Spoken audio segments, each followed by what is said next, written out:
Life doesn't change in dramatic moments the way movies want you to believe. It changes quietly. It changes in ordinary days. It changes in the small choices you make when no one is watching. Most people believe life happens to them. They blame timing. They blame luck. They blame circumstances, other people, the past, the economy, the world. But here is the uncomfortable truth. Life is not shaped by what happens to you. Life is shaped by what you choose to do about it. Every life you admire was built by choices. Every life you envy was built by choices. And every life that feels stuck, heavy, or directionless was also built by choices. Not always big ones. Mostly small ones. Repeated, ignored, justified. You don't wake up one day in a life you don't recognize. You arrive there step by step, a decision to stay silent when you should have spoken. A decision to stay comfortable when you should have grown. A decision to delay instead of act. A decision to react instead of think. A decision to choose what feels good now over what builds strength later. None of these choices feel dangerous in the moment. That's why they work so well against you. People say, I had no choice. But most of the time what they really mean is, I didn't like the cost of the better option. Because having a choice doesn't mean every option is easy. It means every option has a price, and life doesn't care which one you choose. It only responds to the direction you keep choosing. This audiobook is not about controlling life. That's an illusion. You can't control what people do. You can't control what happens tomorrow. You can't control every obstacle, delay, or setback. But you can always control the next choice you make, and that's enough to change everything. Right now, your life is a result. Not a mystery, not a coincidence, a result of how you chose to spend your time, how you chose to respond to pressure, how you chose comfort or discipline, how you chose growth or avoidance, how you chose yourself or didn't. That doesn't mean your past defines you. It means your future is still undecided, because the same mechanism that built your past is still working today. Choice by choice, moment by moment. Most people think change requires motivation. It doesn't. Motivation fades. Feelings change. Energy comes and goes. But choices don't need motivation. They need clarity. When you are clear, you don't negotiate with yourself. You decide. This is where real power lives. Not in control over others, not in perfect circumstances, but in the space between what happens and what you choose to do next. That space is small. Sometimes just a few seconds. But inside that space lives responsibility, freedom, and direction. Every time something triggers you, life asks a question. Who are you choosing to be right now? Every time you feel resistance, life asks another. Will you choose comfort or will you choose growth? Every time you want to quit, delay, or distract yourself, life waits quietly for your answer. And whatever you choose, life builds on it. This audiobook is about becoming conscious of that process, about slowing down enough to see where your choices are really coming from, and about learning how to choose with intention instead of impulse. Not once, not when it's convenient, but consistently. You don't need a perfect plan. You don't need a new identity overnight. You don't need to become someone else. You need to start choosing differently, because one better choice today doesn't change your life. But one better choice repeated does. Over the next chapters, we're going to walk through the most important decision points of everyday life. Not abstract philosophy. Not motivational noise. Real moments. Moments where people lose years without realizing it. Moments where direction is decided quietly. You'll learn why avoiding a choice is still a choice. Why small decisions compound into big outcomes. Why comfort feels safe but costs you more than you think. Why discipline begins before motivation shows up. Why your reactions matter more than your intentions. Why consistency is built in silence. And why choosing yourself daily is one of the hardest and most important skills you'll ever develop. This is not about being perfect. It's about being honest. Honest about what you're choosing. honest about what it's costing you, and honest about what kind of life those choices are building. Your past was built by choices. Your future will be built the same way, and the next one is closer than you think. Pause for a moment, not to overthink, not to judge yourself, just to notice, because life is all about choices, and right now, you're choosing to listen. Chapter 1. You are always choosing. Every single day, life places you at a crossroads, not a dramatic one, not the kind you remember forever, a quiet one, a moment where nothing seems urgent, nothing seems permanent, nothing feels like it will matter much later. And yet, it does. Because in that moment, whether you realize it or not, you choose. You choose how to respond. You choose what to ignore. You choose what to delay. You choose what to tolerate. Choice is not something you make once in a while. Choice is something you are doing constantly, even when you do nothing. Especially then. There is a comforting lie people tell themselves when life feels heavy. I had no choice. It sounds innocent. It sounds reasonable. It sounds like relief. But it is rarely true. Because not choosing is still a decision. When you stay silent, you decide that silence is acceptable. When you delay, you decide that delay is safer than action. When you avoid, you decide that discomfort is something to run from. When you stay where you are, you decide that this is good enough for now. Life does not pause while you hesitate. It keeps moving in the direction of what you allow. This is where responsibility becomes uncomfortable. Because once you accept that you are always choosing, you can no longer hide behind circumstance. You may not control what happened to you. You may not control where you started.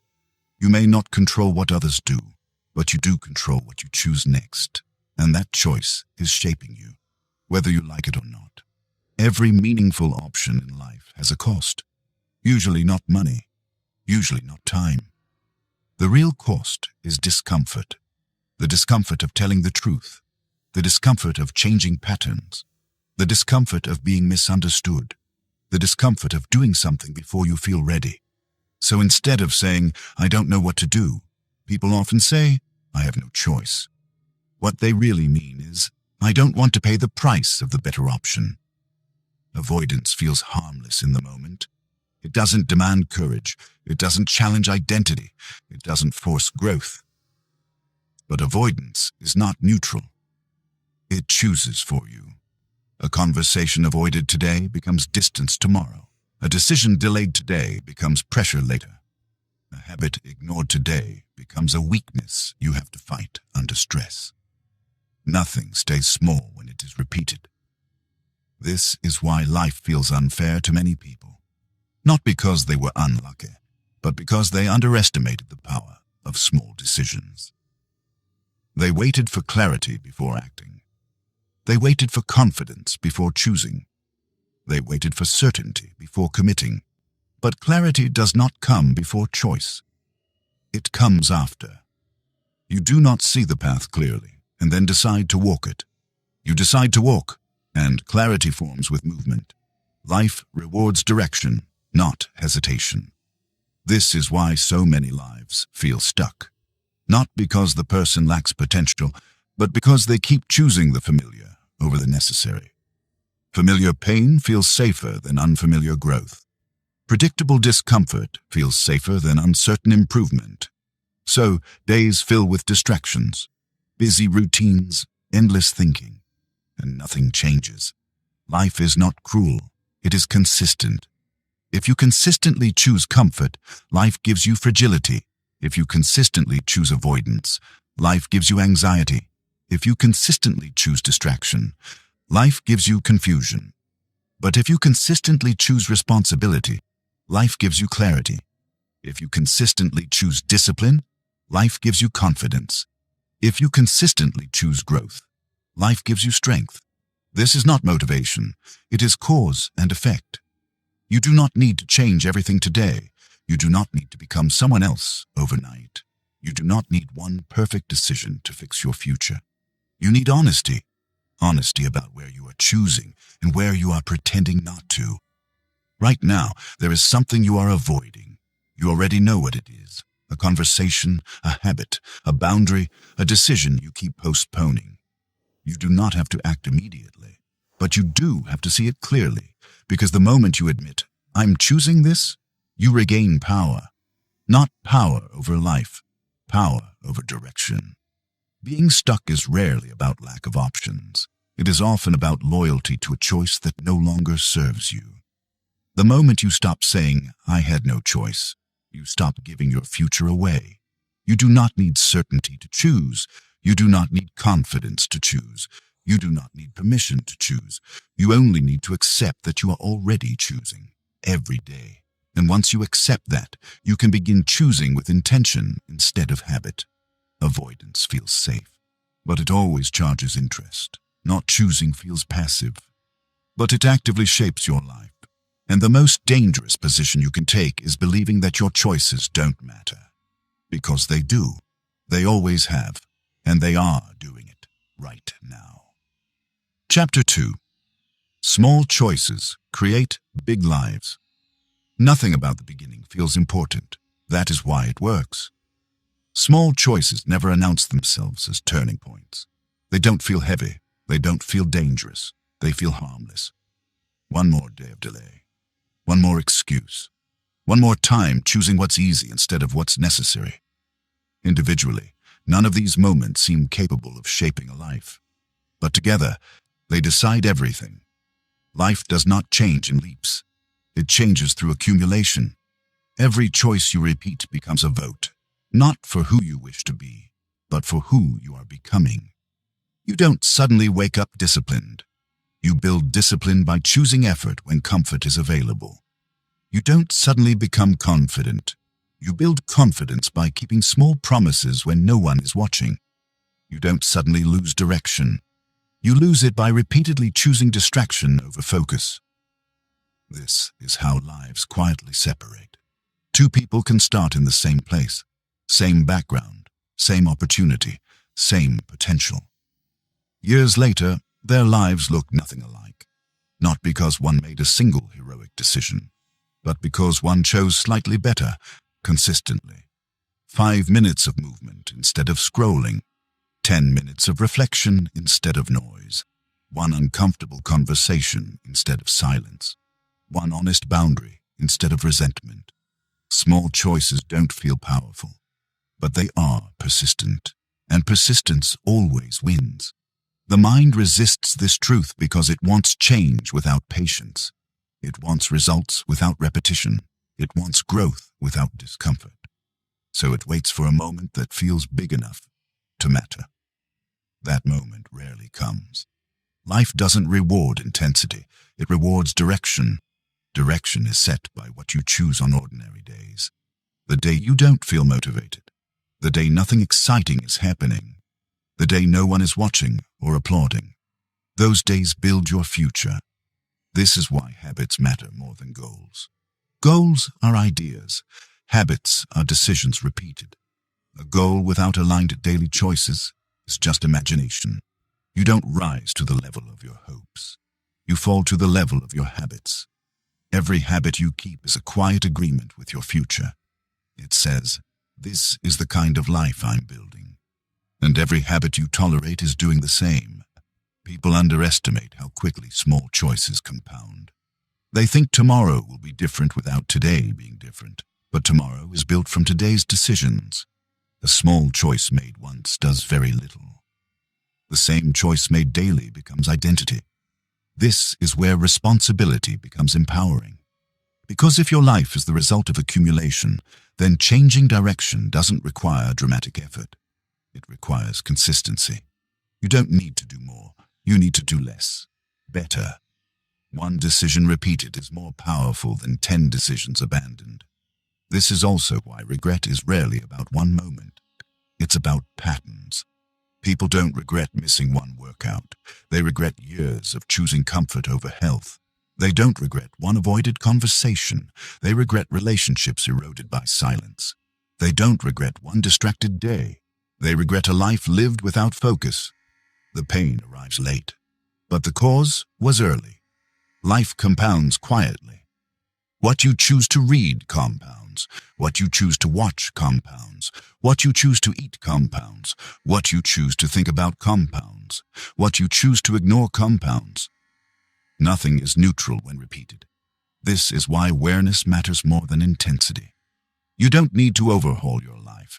You need to notice what you are reinforcing.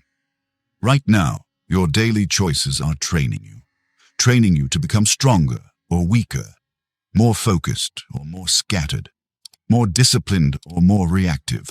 No single day defines you, but patterns do. So instead of asking, "What big change do I need?" ask a better question. What am I choosing every day that is shaping my direction? Look at a normal day. Not a perfect one, not a terrible one, a normal day. How you start it, how you handle resistance, how you respond to boredom, how you end it. That day is not random, it is a blueprint. And if you don't like where that blueprint leads, you don't need a miracle. You need a small adjustment. Repeat it. Life does not reward those who try hardest once. It rewards those who choose better consistently. Big lives are not built by dramatic moments. They are built by quiet decisions made daily. And the most powerful thing you can do right now is stop waiting for a moment that feels important.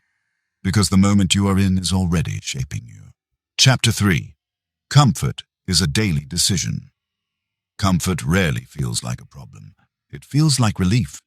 It feels like choosing rest instead of effort, silence instead of conflict, ease instead of resistance, and that is why comfort is dangerous. Comfort does not arrive as an enemy. It arrives as a reasonable option. Just today, just this once, just until things feel better. But comfort is not chosen once. It is chosen daily. Every time you take the easier path when a harder one would build you, you are not just resting, you are training yourself to avoid resistance. Life does not remove challenges when you choose comfort. It removes your capacity to face them. This is how people slowly lose strength without realizing it. They don't become weak overnight. They become comfortable. Comfort teaches the nervous system that discomfort is a threat. So the moment effort is required, the mind searches for escape, distraction, rationalization, delay. None of these feel harmful in the moment, but they create a pattern where growth feels overwhelming and ease feels necessary. The truth is uncomfortable but simple. Growth requires resistance, and resistance never feels comfortable. Every time you grow, something inside you resists. Your body resists effort. Your mind resists uncertainty. Your ego resists being challenged. So comfort feels like safety, but safety is not the same as progress. Comfort does not ask you to expand. It asks you to stay the same, and staying the same in a changing world is another form of decline. This is why people often say they feel stuck, not because they lack options, but because they have trained themselves to avoid discomfort. They understand what needs to be done. They just don't like how it feels. So they wait. They wait to feel ready. They wait to feel confident. They wait to feel motivated. But comfort feeds on waiting. The longer you wait, the more uncomfortable the action feels. The more comfortable avoidance becomes. This creates a quiet trap. You start believing that comfort is necessary for well-being, that pushing yourself is unhealthy, that challenge is something to avoid. But the body and mind were not designed for constant ease. They were designed for adaptation. Without resistance, muscles weaken. Without challenge, focus decays. Without effort, confidence erodes. Comfort feels good now, but it steals strength from later. This is why discipline feels harsh to the undisciplined and freeing to the disciplined. The disciplined person has learned that discomfort is temporary. That effort creates relief later. Doing the hard thing early makes life easier afterward. The undisciplined person experiences the opposite. They choose ease early and pay for it with stress, regret, and anxiety later. Comfort always charges interest. You may not notice it immediately, but the bill always arrives. Health declines quietly. Relationships weaken subtly. Opportunities disappear slowly, not because of one bad choice, but because of many comfortable ones. This chapter is not asking you to eliminate comfort. Rest matters. Recovery matters. But there is a difference between rest and escape. Rest prepares you to return to effort. Escape teaches you to avoid it. The question is not whether you feel discomfort. The question is whether you are willing to choose it intentionally. Every day presents at least one moment where you must decide. Do I choose ease, or do I choose what builds me? That moment is usually small. Getting up when it would be easier to stay down. Starting when it would be easier to delay. Speaking when it would be easier to stay silent. Stopping when it would be easier to indulge. None of these moments feel heroic, but they shape your tolerance for effort. Your tolerance for effort determines the size of the life you can build. People with large lives are not more comfortable. They are more capable. They have trained themselves to sit inside discomfort without needing to escape it. They have learned that the feeling of resistance is not a signal to stop. It is a signal that growth is possible. Comfort asks one question: how can I feel better right now? Growth asks a different one: what choice strengthens me long term? You cannot answer both at the same time. Each day, you choose which question you will respond to. This is not about punishment, it is about alignment. Choosing discomfort is choosing your future. Choosing comfort is choosing the present. Neither is evil, but they lead to very different lives. And the life you experience 5 years from now will not be the result of one bold moment. It will be the result of thousands of small decisions where you either leaned into resistance or stepped back into ease. Comfort feels kind in the moment, but it is indifferent to who you become. Growth feels demanding, but it respects your potential. And every day, quietly, without drama, you decide which one you are listening to. Chapter 4. Discipline is chosen before it's felt. Discipline is often misunderstood. It is imagined as something emotional, a surge of motivation, a sudden wave of determination. That image is comforting, because it suggests you only need to feel different in order to act differently. But discipline does not begin with feeling ready. It begins with deciding before you feel anything at all. Waiting for motivation is a strategy that rarely works. Motivation is unstable. It appears when conditions are easy and disappears the moment resistance shows up. If your actions depend on how you feel, your results will always be inconsistent. Discipline exists precisely for the moments when feelings are unreliable. It is the choice to act even when the body resists, even when the mind complains, even when there is no emotional reward in sight. This is why discipline feels heavy at first. You're acting without internal agreement. Your feelings have not caught up yet. But feelings are not leaders, they are followers. They follow behavior. Confidence follows action. Clarity follows commitment. Energy follows movement. You do not wait to feel disciplined. You act disciplined, and the feeling comes later. Most people reverse this order. They wait to feel inspired. They wait to feel certain. They wait to feel capable. And while they wait, nothing changes. Discipline is not about forcing yourself endlessly. It is about removing negotiation. Every time you debate with yourself, you drain energy. Should I start now or later? Should I skip today or not? Should I rest or push? The disciplined person decides once and executes many times. They remove the daily argument. This is why discipline creates freedom, not restriction. When a decision is already made, your mind relaxes. There is no internal conflict, no wasted energy, just action. Undisciplined lives feel chaotic because everything is negotiated daily. Nothing is stable. Nothing is automatic. Everything depends on mood. Mood is a terrible leader. Feelings are shaped by sleep, nutrition, stress, and environment. They are volatile by nature. Discipline creates a structure that does not depend on emotional stability. This is why disciplined people appear calm under pressure.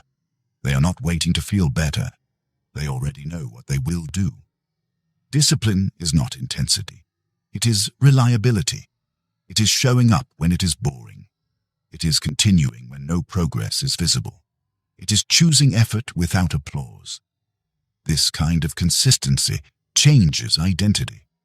Each disciplined action sends a signal. I do what I said I would do. That signal builds trust with yourself.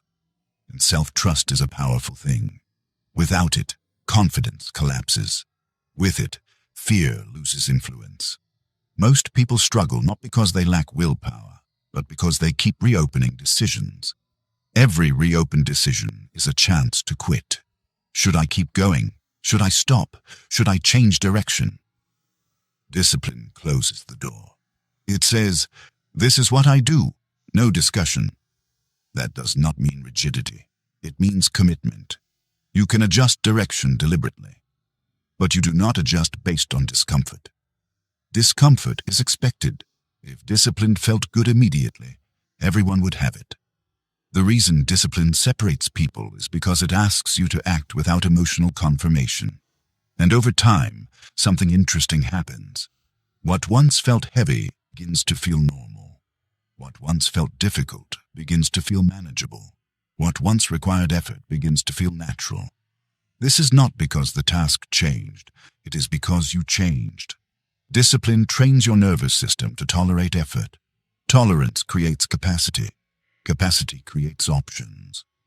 Suddenly, things that once felt overwhelming become part of your baseline. This is why disciplined people can do more without feeling constantly exhausted. They are not fighting themselves. They decided early. This chapter is not asking you to become extreme. It is asking you to become decisive. Choose a few things that matter. Decide how they are done. Stop renegotiating. Do not ask yourself how you feel about it today. Ask whether it aligns with the life you are building. Discipline does not care about your mood. It cares about direction, and direction, sustained long enough, creates a life that feels stable, capable, and calm. Not because it is easy, but because it is intentional. Discipline is not something you wait for. It is something you choose before it is comfortable, before it is rewarding, before it feels natural, and once chosen, it begins to choose you back. Chapter 5. Your reaction is your responsibility. Life is not calm by default. It applies pressure, unexpected words, unfair situations, delays, disrespect, loss. None of these ask for permission. They arrive when they arrive. What determines the quality of your life is not the absence of these moments, but how you respond when they appear. Between what happens and what you do next, there is a space. That space is small, sometimes only a breath. But inside that space lives choice. Most suffering is not caused by events. It is caused by reactions, the raised voice that turns into an argument, the comment that becomes resentment, the delay that becomes anger, the mistake that becomes self-hatred. Events trigger emotions. That is natural. But emotions do not need to control behavior. This is the core of emotional discipline. You are not responsible for what happens. You are responsible for how you respond. This is where many people lose power. They give it away without realizing it. They say, "You made me angry. You ruined my day. They triggered me." What those statements really mean is, I handed control to something external. Once you do that, you are no longer steering your life. You are reacting to it. Reaction is fast, automatic, unexamined. Response is slow, intentional, chosen. The difference between the two decides the difference between chaos and clarity. The mind often justifies reactions by calling them honesty, or authenticity, or being real. But uncontrolled reactions are not honesty. They are habits. Habits formed under pressure and repeated without awareness. Every time you react impulsively, you reinforce that pathway. Your nervous system learns. This is how we deal with stress. Over time, reactions become quicker, stronger, and harder to interrupt. This is how people lose emotional control without ever deciding to. Responsibility feels heavy here because it removes excuses. If your reaction is your responsibility, you can no longer blame circumstances for your state. But that same responsibility is what gives you freedom. Because if your reaction is chosen, it can be changed. The pause is everything, not a long pause, not a dramatic one, just enough space to remember who is in control. 3 seconds is often enough. A breath before speaking, a moment before responding, a brief delay before acting. That pause interrupts the automatic loop. It allows reason to enter, and reason does not eliminate emotion. It places it in context. You can feel anger without becoming aggressive. You can feel disappointment without becoming bitter. You can feel fear without becoming frozen. Stoic discipline is not emotional suppression. It is emotional command. It is the ability to feel fully without being ruled. This skill compounds. Each time you choose response over reaction, you strengthen that capacity. You begin to notice triggers earlier. You regain composure faster. You waste less energy on regret. People often believe that reacting strongly shows strength. It does not. Strength is restraint. Anyone can react. Very few can pause, and those who can pause can choose. This is why calm people feel powerful. They are not calm because life is easy. They are calm because they are not surrendering control. Every reaction has a cost. An argument costs peace. An outburst costs trust. A defensive response costs learning. A bitter reaction costs clarity.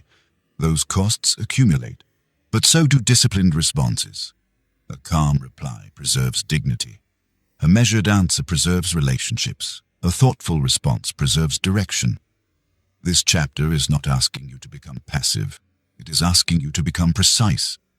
There are moments when firmness is required. Boundaries matter. Truth matters. But firmness chosen deliberately is very different from anger expressed impulsively. One builds respect, the other creates damage. You do not need to win every moment. You need to remain in control of yourself. Because when you lose control of your reaction, you lose the ability to choose your direction. Life will continue to apply pressure. That will not change. But pressure does not define you. Your response does. Every time something challenges you, life asks a quiet question. Will you react or will you respond? That answer shapes your character, and character shapes your life. Responsibility is not a burden here. It is a lever. Chapter 6. Who you listen to is a choice. Your life is shaped by voices, not just the loud ones, the repeated ones. Every day, ideas pass through your mind, opinions, judgments, expectations, fears that did not originate from you. Very few of them arrive by accident. Attention is not neutral. What you allow into it leaves a mark. The mind absorbs what it is exposed to most often, not what is true, not what is best, what is frequent. This is why environment matters more than intention. You may intend to think clearly, but if your mental environment is noisy, clarity becomes rare. You may intend to stay focused, but if your attention is constantly interrupted, focus never forms. This is not weakness. It is conditioning. Every voice you listen to is training you. Some voices train you toward courage. Others train you toward fear. Some strengthen discipline. Others justify comfort. Some sharpen perspective. Others distort it. None of them are harmless when repeated.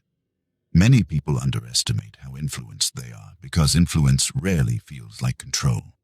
It feels like common sense, like just the way things are, like your own thoughts. But most beliefs are borrowed from media, borrowed from peers, borrowed from people who speak often, not necessarily people who live well. If you are not deliberate about who you listen to, you will be shaped by whoever is loudest. This is how direction is lost quietly. You begin to normalize distraction. You begin to normalize anxiety. You begin to normalize constant comparison. And over time, your inner dialogue changes. It becomes impatient, reactive, doubtful. Not because you are broken, but because you have been trained that way. Your attention is life energy. Where it goes, your thoughts follow. Where your thoughts go, your emotions follow. Where your emotions go, your actions follow. So when attention is scattered, life feels scattered. This is why people feel mentally exhausted without doing anything physically demanding. Their attention is constantly pulled, fragmented, never allowed to settle. A mind that never settles cannot think deeply. And without deep thinking, choices become shallow. You begin reacting to trends instead of values, to noise instead of meaning, to urgency instead of importance. This is not accidental. Entire systems are designed to compete for your attention. They do not care about your clarity. They care about engagement, and engagement is often driven by fear, outrage, and comparison. If you consume that environment daily, it becomes your mental climate. You cannot expect calm in a storm you willingly step into. This chapter is not about isolation. It is about selection. You do not need to silence the world. You need to choose which voices earn access. Every voice has a tone, and tone shapes perception. Voices that complain train helplessness. Voices that blame train victimhood. Voices that mock effort train cynicism. Over time, those tones become your own. But the opposite is also true. Voices that value responsibility train strength. Voices that emphasize clarity train discipline. Voices that speak calmly under pressure train composure. The mind learns by imitation. This is why mentorship matters, even indirect mentorship. What you read, what you listen to, what you repeatedly expose yourself to, these are choices, and they are shaping your standards. If you listen to people who excuse weakness, you will excuse your own. If you listen to people who respect effort, you will begin to respect your own discipline. Your inner voice is not something you are born with. It is something you build, and it is built from external voices absorbed over time. This is why boundaries are necessary, not just physical boundaries, but cognitive ones. You do not owe your attention to everything. You do not owe your emotional energy to everyone. Choosing silence is sometimes the strongest choice you can make. Silence allows the mind to reset, to hear itself again, to distinguish what matters from what is merely loud. Without silence, everything feels urgent. With silence, perspective returns. This chapter invites you to audit your mental environment, not dramatically, honestly. What voices dominate your day? What tone do they carry? Do they leave you clearer or more agitated, more focused or more distracted? You already know the answer.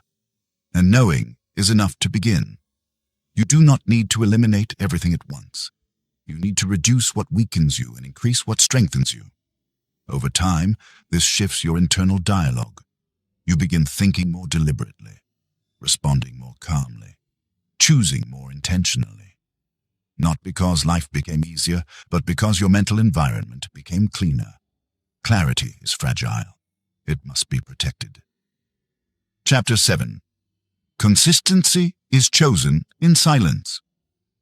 Consistency is quiet. It does not announce itself. It does not seek recognition. It happens when no one is watching, when there is no reward, when there is no pressure to perform. This is why it is rare. Most effort in the world is public. People push when they are seen. They improve when they are evaluated. They try harder when results are immediate. But life is not built on public moments. It is built on private ones. What you do when no one notices reveals who you are becoming. Consistency is not about intensity. It is about identity. Anyone can try hard once.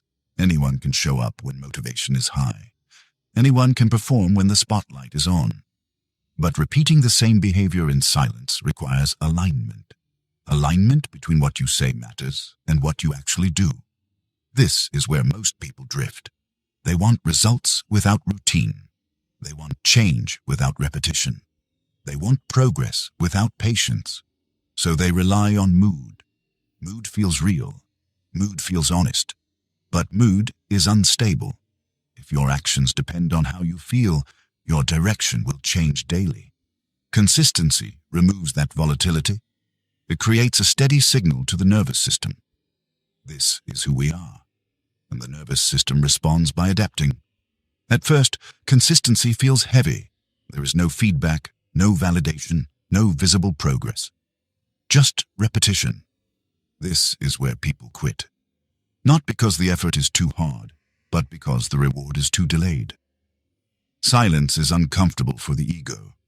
There is nothing to show, nothing to prove, only commitment. But silence is where identity forms.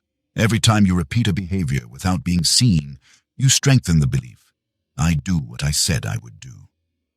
That belief compounds. Self-trust grows quietly. Confidence stabilizes. Doubt loses leverage. This is how disciplined people feel calm.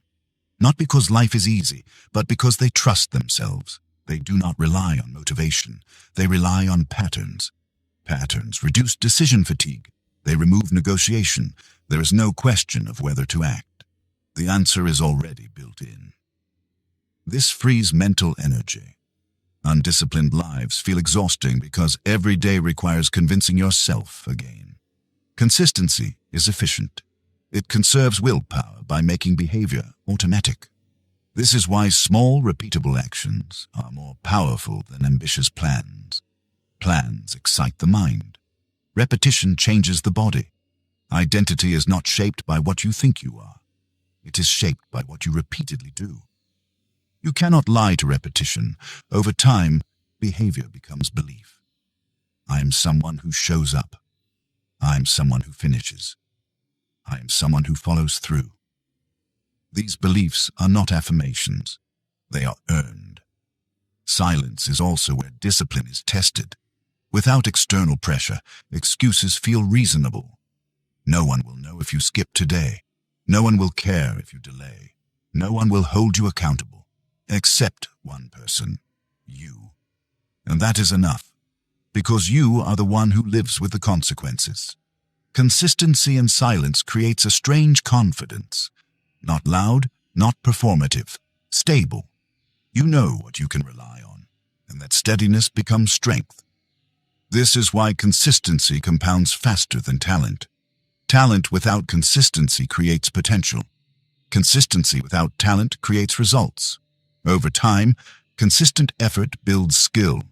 Skill builds confidence. Confidence expands opportunity.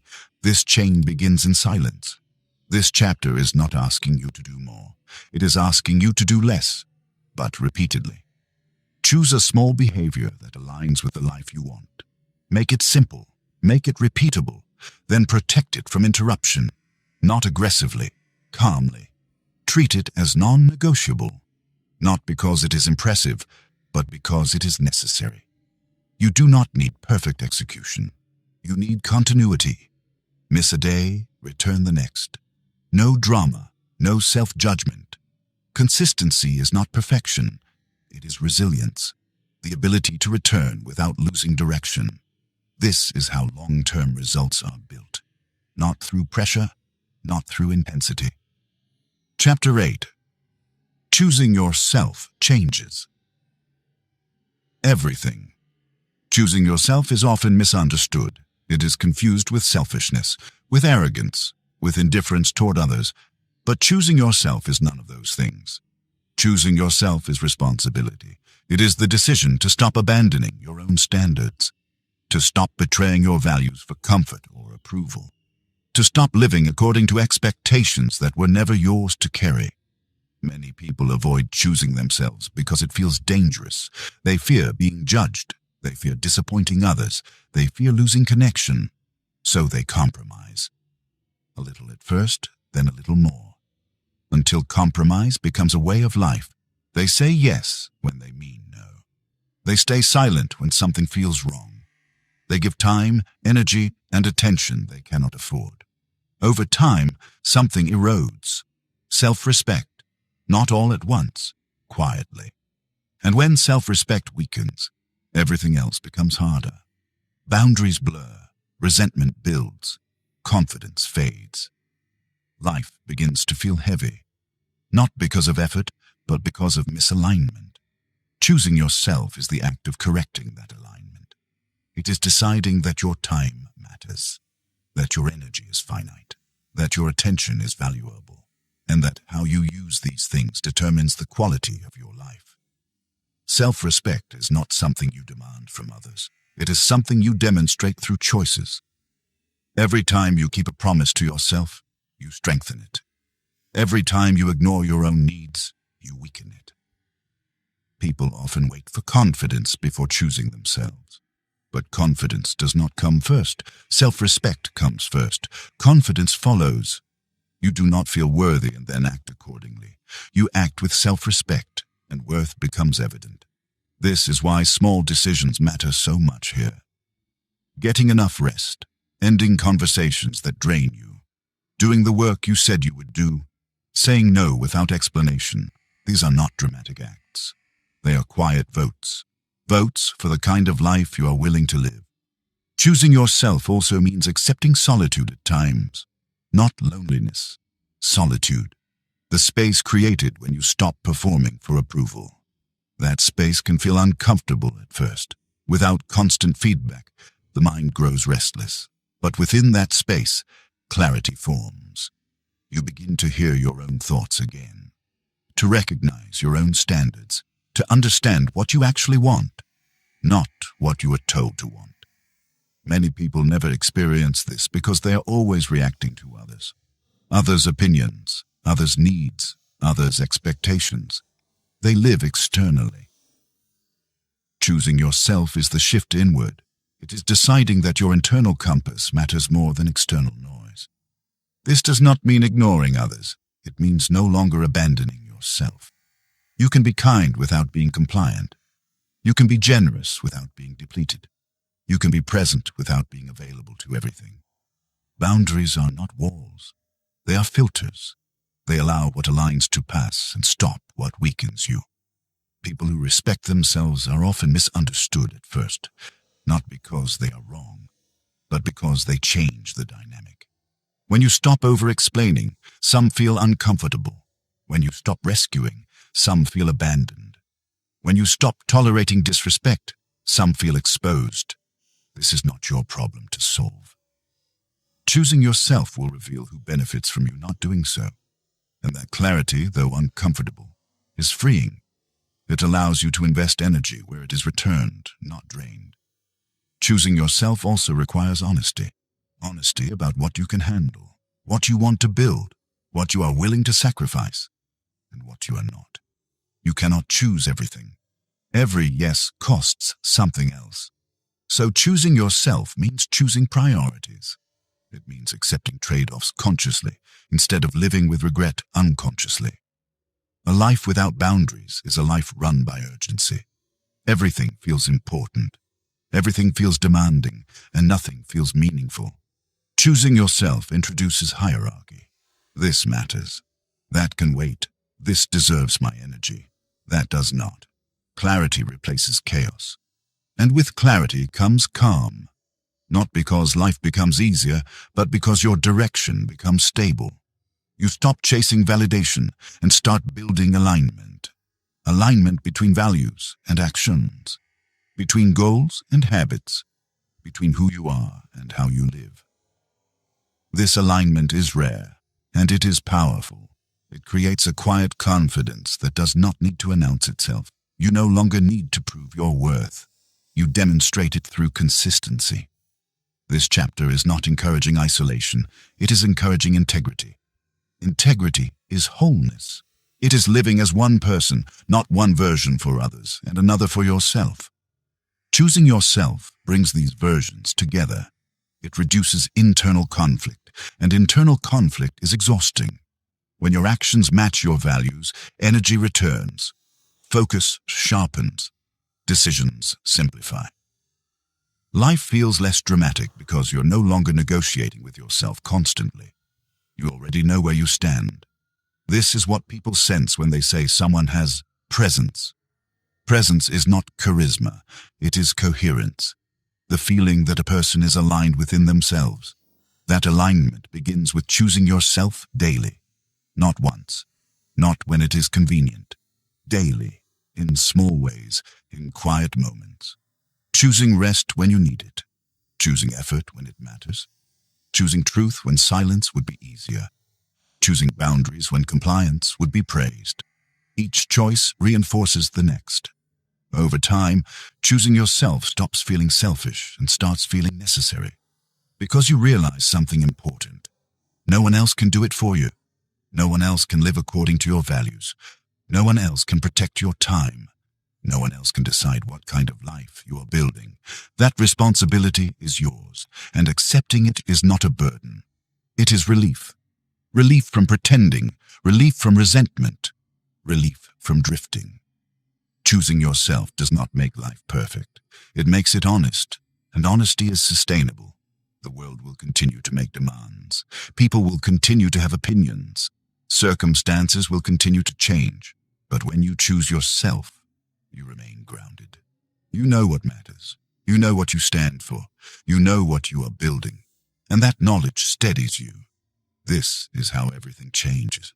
Chapter 9. You become what you repeat.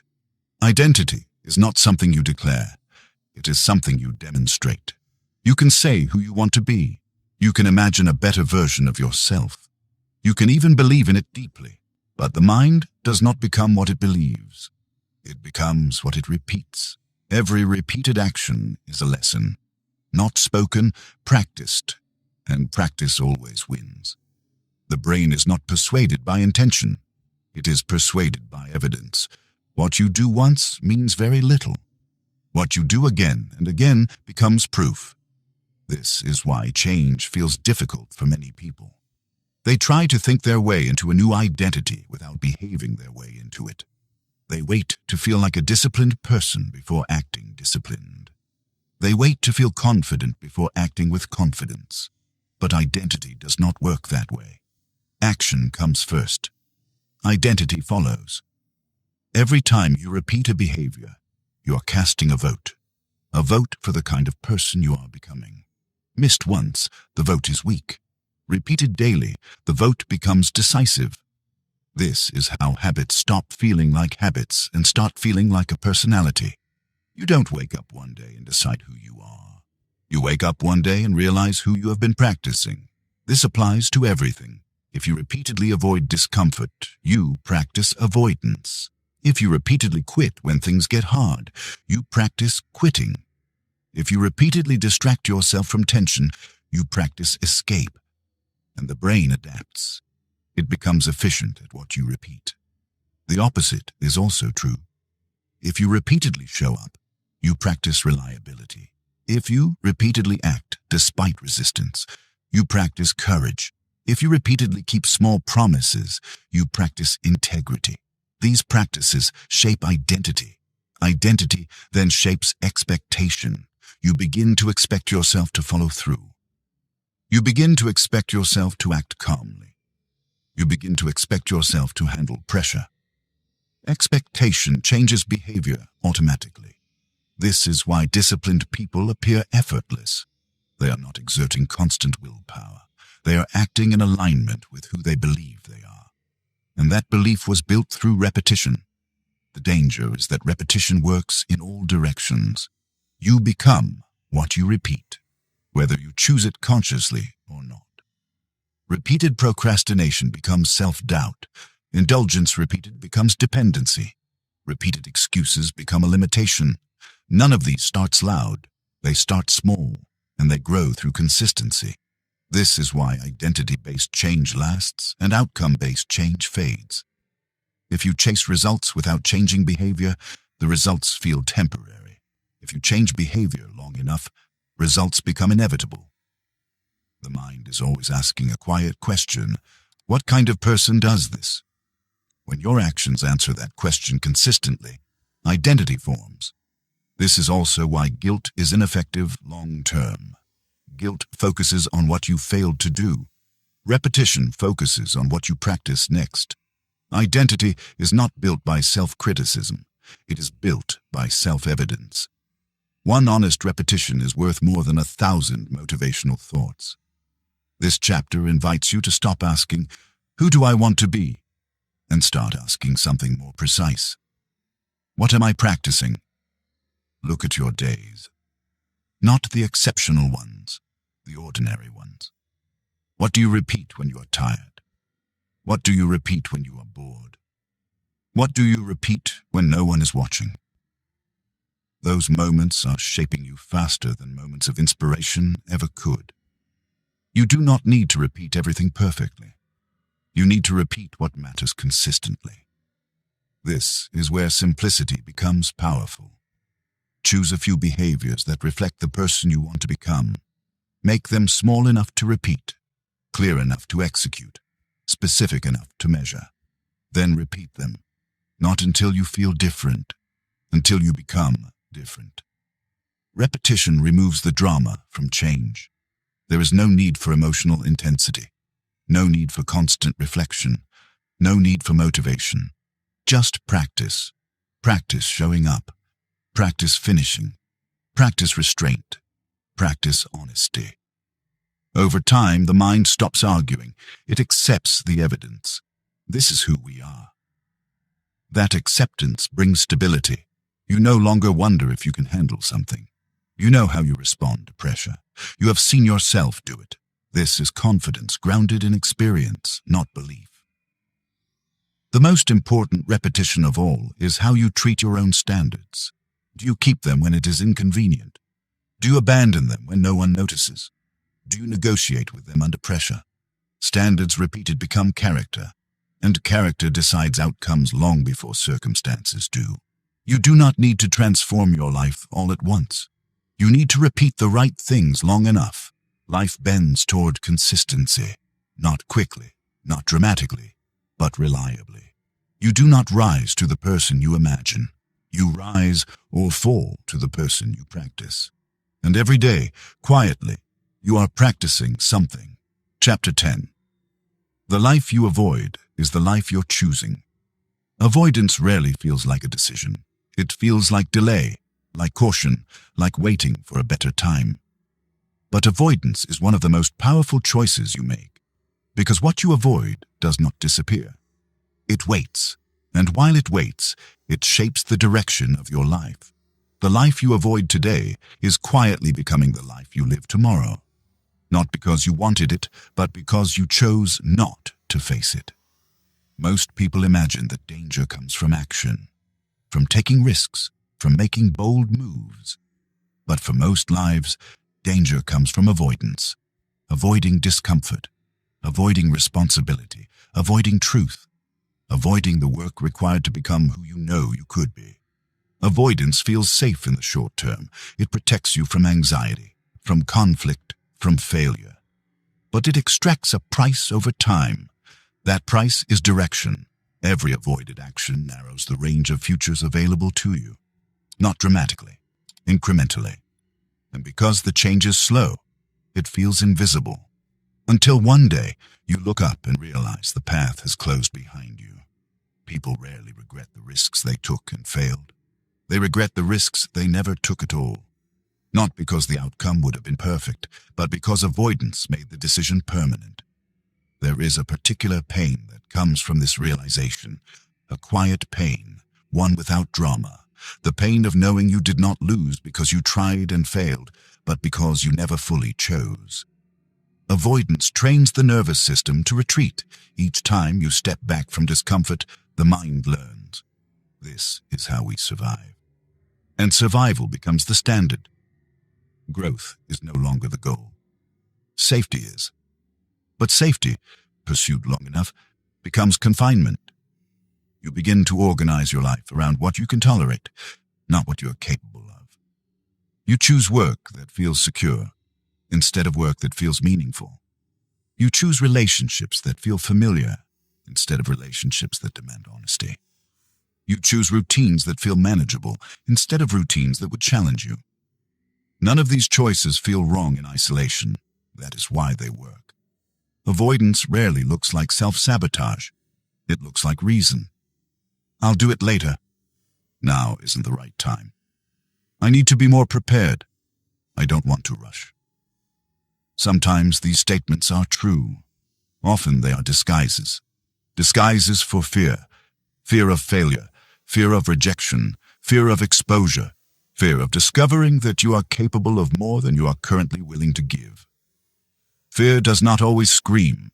It whispers. And when fear whispers, avoidance listens.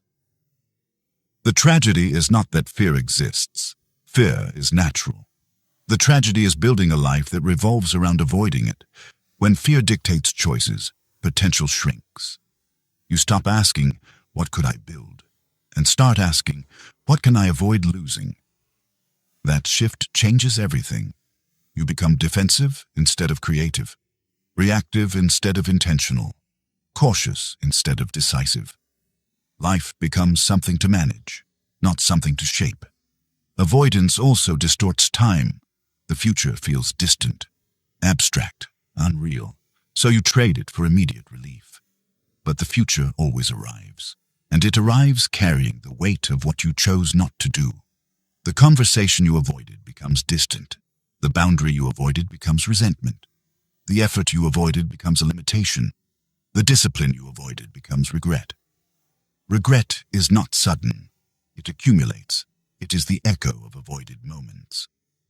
People often think regret comes from mistakes. More often, it comes from hesitation, from standing at the edge of a decision and stepping back again and again until the opportunity quietly expires. This chapter is not asking you to eliminate fear. That is unrealistic. It is asking you to stop letting fear decide. Fear will always offer a reason to wait, to delay, to choose comfort over growth. But fear has no interest in your future, only an immediate relief. If you let fear vote daily, it will win every election. Avoidance also erodes self-trust. Each time you know what needs to be done and choose not to do it, something weakens inside you. Not confidence, credibility. You stop believing your own intentions. You tell yourself you will act later, but you know the pattern. Later becomes never. This internal fracture is subtle but destructive, because once you no longer trust yourself, everything feels harder. Decision-making becomes exhausting. Motivation becomes unreliable. Hope feels hollow. Choosing avoidance does not protect you from pain. It postpones it and multiplies it. The discomfort you avoid today returns later with interest. And unlike the original discomfort, which could have strengthened you, this one only drains. Facing what you avoid does not guarantee success, but avoiding it guarantees stagnation. Action creates information. Avoidance creates an illusion. When you act, you learn. When you avoid, you imagine. And imagination is often harsher than reality. Most of the things people fear, they are less damaging than the life built around avoiding them. This is why courage is misunderstood. Courage is not confidence. It is movement despite uncertainty. It is choosing a direction without assurance. Courage does not wait for fear to disappear. It moves while fear is present. And each time you move, fear loses authority. The first step is rarely clean, rarely graceful, rarely impressive. But it breaks the pattern. It tells the nervous system, we move forward, even when it is uncomfortable. That message changes identity.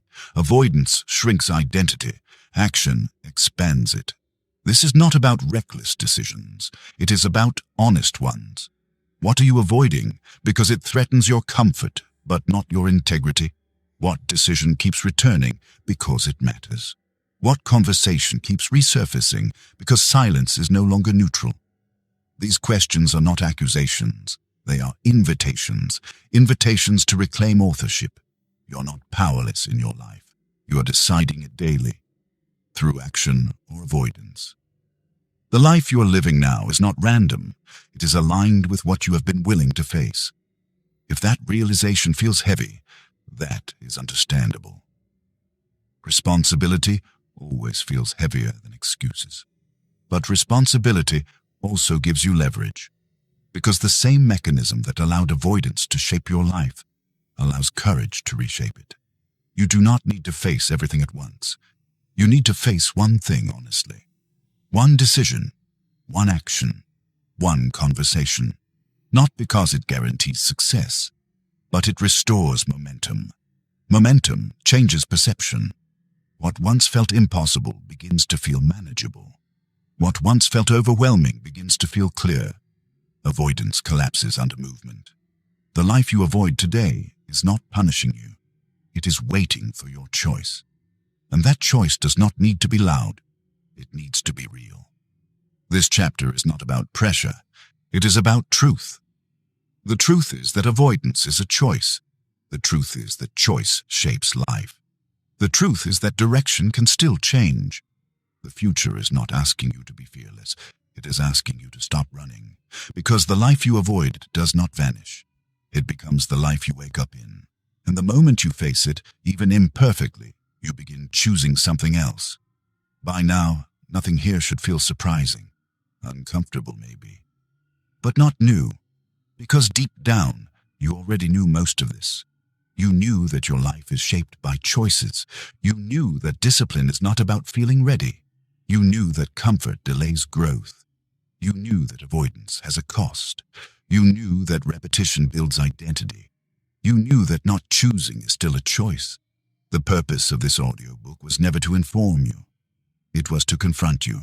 Not aggressively, not emotionally, but honestly. Because information changes nothing on its own. Awareness does. And awareness without action is just another form of delay. At this point, there are only two ways this audiobook can end. One is comfortable.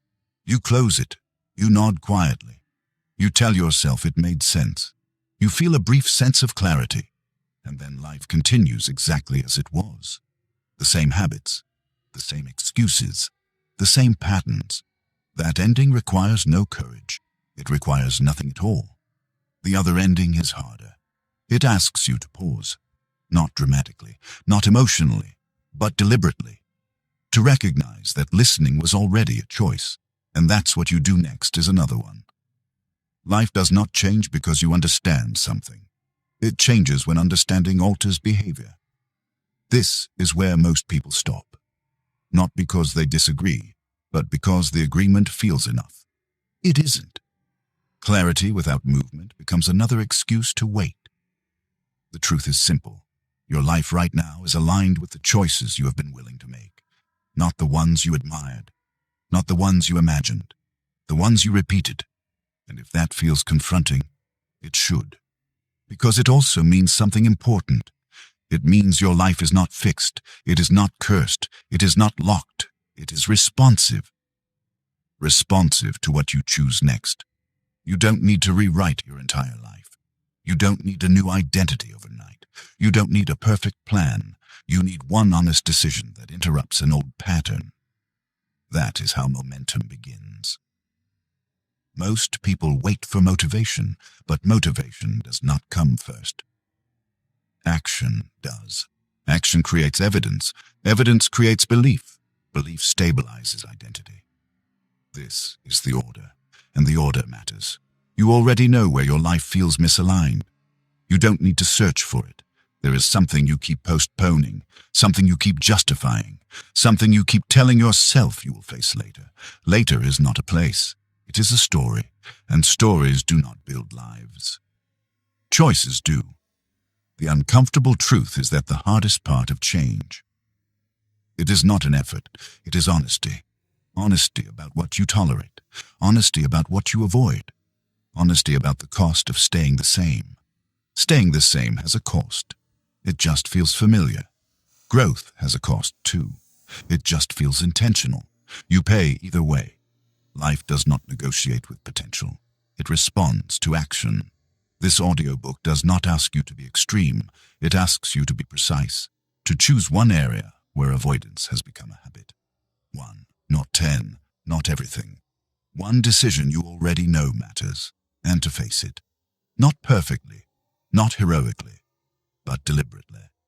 That single choice will not fix your life, but it will restore something more important. Direction. Direction changes everything. When you have direction, effort makes sense. Discomfort becomes meaningful. Sacrifice feels chosen, not forced. Without direction, even easy things feel heavy. This is why so many people feel exhausted without doing anything difficult. They are carrying indecision. Indecision drains more energy than action ever will. Choosing ends that drain. Even when the choice is hard, especially then.